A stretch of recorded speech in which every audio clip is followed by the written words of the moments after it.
Hi there! Nasa Blue Blessed Resort kami in Mati, Davao City. By the way, may pakita ko sa inyo konti yung Blue Blessed Resort nila. Pero yung mapa-highlights ko talaga kung saan kami nagstay is sa VIP room nila. Sobrang luxury, classy style talaga yung room nila. As you can see, sobrang ganda ng room. Mabulaga ka talaga sa ganda ng room. Especially yung lights and chandelier nila. Sobra. As you can see that? And yeah, at ito nga pala yung labas ng room kung saan kami nagstay. By the way, may kamahalan dito but worth it naman talaga. Sobra, hindi ka magsisisi. May sarili nga pala tayong pool dyan if magstay ka dyan sa mga VIP or luxury room nila. Yan yung jacuzzi pool kung saan ka maka-access overnight hanggang sa pag-uwi mo. Kung gusto mo matulog dyan sa pool, walang problema. O ayaw mo matulog dyan sa VIP room mo. No, I'm just kidding. So yeah, you can. Talaga maka-access ka overnight dyan sa pool area na yan. As you can see, mayroon naman talaga silang beach and also regular pool kung saan kami dito kumain. Diyan sa harap dyan is hindi ko na-flex kasi na-delete ko na yung video ng pool regular area.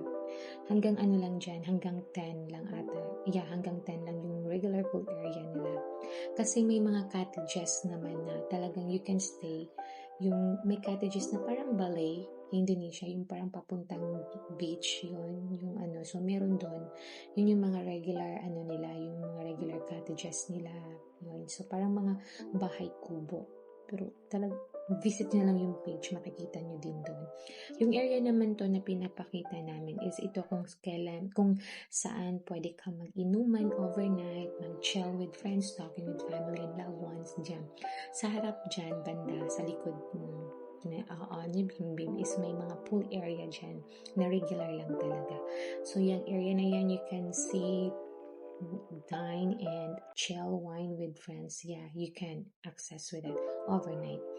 And next is may pakita ko sa inyo yung beach lang, but hindi ko na napakita talaga yung area ng mga cottages talaga.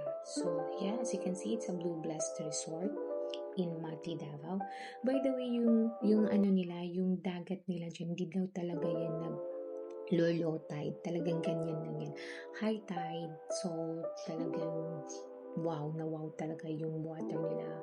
And safe na safe talaga kung maligo ka overnight dyan. Pero yung nasa likod ng mga playground na nakikita mo is hindi na pwede yan mag-access pag gabi na. Hindi yan pwede sa overnight. Hanggang 5 PM lang yan afternoon yun. So pero yung naligo ako dyan, yung nakita nyo, so you can see pwede ka dyan talaga overnight.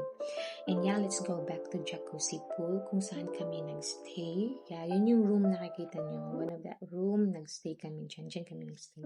So kaya yun, pwede kaming mag-overnight talaga dyan, inuman talagang worth it yung inuman dyan. Pero pag talagang yung mga lasing na dyan, di na pwede talagang may nagbabantay kasi ng mga bawal dyan, bawal sumuka kasi talagang magbabayad ka. Totally magbabayad ka. Bayad, sobrang mahal nun.